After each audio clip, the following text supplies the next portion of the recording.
கடந்த சில ஆண்டுகளாக கேமரன் மலையில் வெளிநாட்டினரால் ஆதிக்கம் செலுத்தப்பட்டு வந்த பல வணிக வளாகங்கள் மற்றும் காய்கறி தோட்டங்களில் இன்று மலேசிய குடிநுழைவுத்துறை அதிகாரிகள் அதிரடி சோதனை நடவடிக்கையை மேற்கொண்டனர்.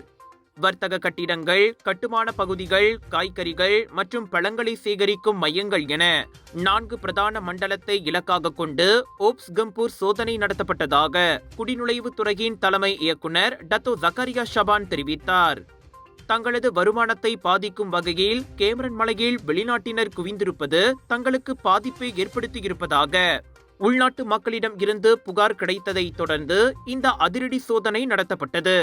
1886 வெளிநாட்டினர்களிடம் சோதனை நடத்தப்பட்டதில் ஆவணங்களை கொண்டிருக்காதது, அனுமதிக்கப்பட்ட கால அவகாசத்தை விட நாட்டில் கூடுதல் நாட்கள் தங்கியிருந்தது உட்பட குடிநுழைவு குற்றங்களுக்காக 468 பேர் கைது செய்யப்பட்டனர். அவர்களில் அதிகளவில் 175 மியன்மார் பிரஜைகளும் 174 வங்காளதேசிகளும் அடங்குவர்.